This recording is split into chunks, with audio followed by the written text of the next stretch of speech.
Selamat berjumpa kembali dalam layanan audio Sahabat Seperjalanan. Hari ini adalah hari Jumat 1 Desember 2023. Tema renungan saat teduh kita dengan judul Kebiasaan Menilai Allah.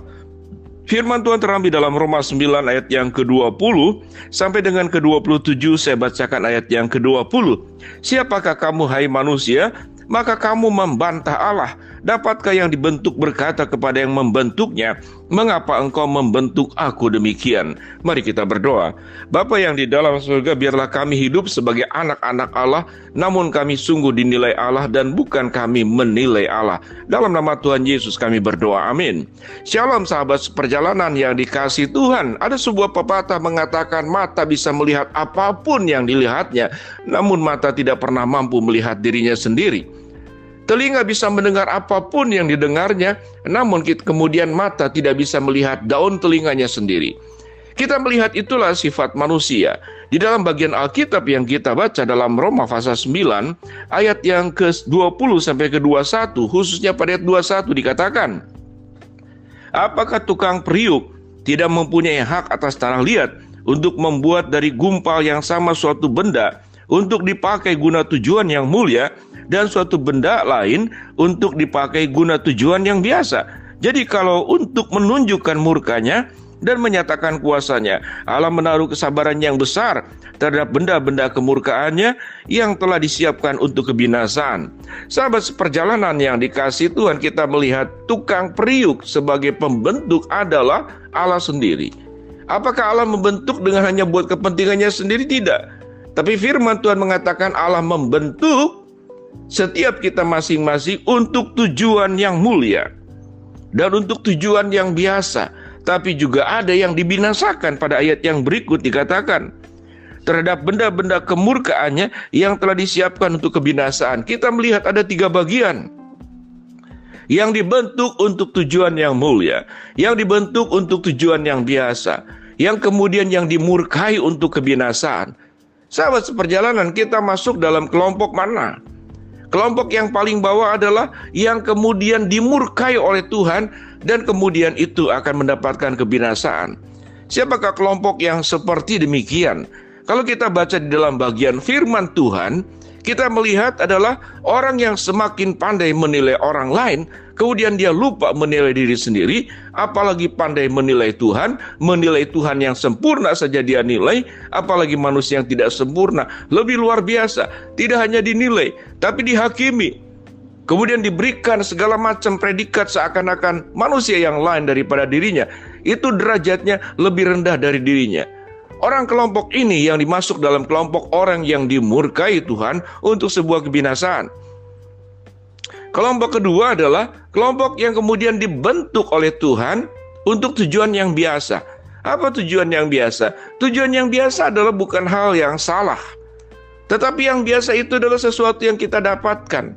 Kita mendapatkan berkat-berkat Allah memang hanya untuk kepentingan kita. Tuhan sediakan makanan, minuman, kehidupan yang berjalan buat kepentingan kita masing-masing, atau minimal yang lebih luas buat kepentingan keluarga sendiri. Setiap orang berjuang untuk dirinya sendiri dan setiap orang berjuang untuk keluarganya. Ini kelompok yang biasa, tapi kalau dia sudah bisa memberkati keluarganya, maka itu juga sudah cukup lumayan luar biasa sahabat seperjalanan. Bahkan kita melihat hanya untuk keluarganya diperjuangkan, kadang-kadang hal yang salah pun diperjuangkan. Orang tua yang tidak rela melihat anaknya tidak naik kelas, dia akan berjuang buat anaknya, kadang-kadang nyogok gurunya, menemui kepala sekolahnya, supaya bagaimana caranya anaknya itu bisa dinaikkan kelas. Kemudian pihak sekolah menjelaskan, kalau anak ibu dinaikkan kelas, maka itu ibu dan bapak guru yang mengajarnya stres, karena kapasitasnya tidak mencapai. Anaknya juga stres. Bagaimana mungkin naik kelas yang lebih lanjut, sementara kelas yang ditinggalinya saja dia tidak lulus, sehingga perlu mengulang. Jadi artinya orang yang tidak naik kelas pada prinsipnya itu tidak salah. Itu adalah sebuah kebijakan yang benar, supaya anaknya hanya akan naik kelas kalau dia sudah lulus dalam tahapan yang sudah dilewatinya. Itu adalah tujuan yang biasa. Tapi tujuan yang biasa kadang-kadang demi kepentingan diri pun itu melakukan yang perkara yang keliru. Tetapi firman Tuhan mengatakan ada manusia yang dibentuk dengan tujuan yang mulia, tujuan yang agung. Bagaimana kita melihat tujuan yang agung? Mari kita melihat bagaimana Allah di dalam diri Kristus Yesus yang datang menjadi manusia. Ini melaksanakan bagian tujuan yang agung dan mulia. Yesus mengosongkan dirinya datang ke dalam dunia, Allah menjadi manusia. Apa tujuannya? Artinya dia bisa meninggalkan kemewahan keilahiannya, sekalipun tetap melekat di dalam diri Kristus yang adalah manusia 100% dan keilahiannya 100% selama hidup di dalam dunia ini. Dia tinggalkan surga, dia menderita, dia mau datang lahir di kandang domba. Hari ini adalah persis tanggal 1 Desember, suasana Natal sudah dimulai. Itu tujuan yang mulia. Tujuannya apa? Agar manusia tidak binasa, agar manusia tidak dimurkai, termasuk kelompok yang paling bawah tadi. Tetapi manusia mendapatkan penebusan dosa. Manusia mengalami kemerdekaan dari kuasa dosa. Manusia dilepaskan daripada maut. Dan manusia mendapatkan sebuah kehidupan yang agung dan mulia. Setelah mendapatkan yang agung dan mulia, keselamatan dalam Kristus, Tuhan pun memanggil kita untuk melakukan perkara-perkara yang agung dan mulia. Apa itu agung dan mulia?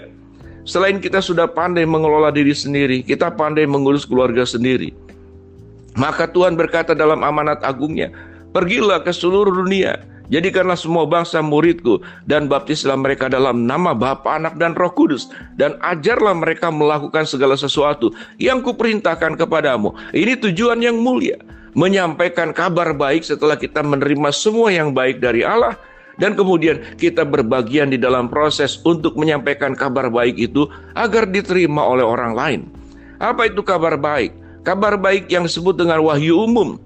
Bagaimana kita mendapatkan makanan, kita kemudian berbagi makanan. Kita sudah dipuaskan, sudah cukup minum, kita juga memberikan orang air minum.